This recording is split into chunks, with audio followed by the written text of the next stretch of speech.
বাবুকে দিয়েছি হচ্ছে পটি করার জন্য ট্রেন্ড করছি, এখানে দিয়েছি লিটারের ভিতরে, সে ঘুমিয়ে গেছে। দেখো কি ঘুম, এখানে আরামে ঘুমিয়ে গেছে। ছোট দুটা করেছে, যে একটু করে পি করেছে, এই যে একটা, এই যে একটা, তো ওকেও আমি দিয়েছি, ও এসে ঘুমিয়ে গেল। এত ভালো লাগছে। এই যে দেখো, সাদা বেবিটা খাইছে, আর এরা হচ্ছে ঘুমাচ্ছে, এখনো উঠেনি।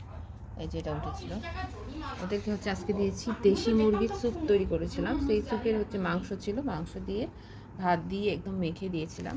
আলহামদুলিল্লাহ এই পুচ্ছু আমার অনেক খাইছে, আলহামদুলিল্লাহ। কি কি মা? হুম,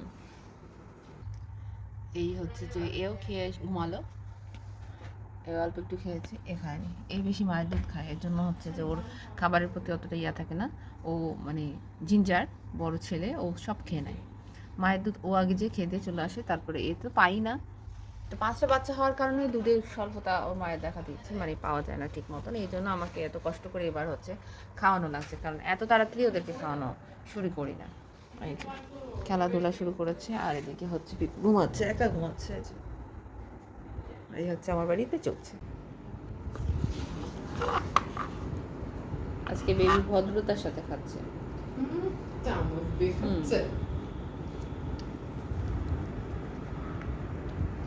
আজকে ওকে দেওয়া হয়েছে দেশি মুরগি আর একটু ভাত, এগুলোকে একদম মানে ম্যাশ করে তারপরে দিয়েছি।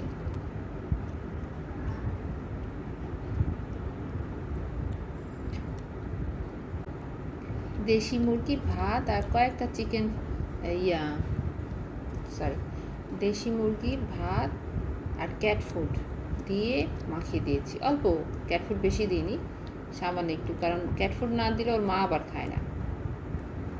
আজকে সবাই খেয়েছে, আর বাচ্চারাও খুব ভদ্রতার সাথে খেলো। সবার খাওয়া হয়ে গেছে, উল্টে পাল্টে ঘুমাচ্ছে, এইটা আবার এসছে খেতে, তাই একে খাওয়াচ্ছে। খান, হয়ে গেছে খাওয়া, চলবে আরও চলবে।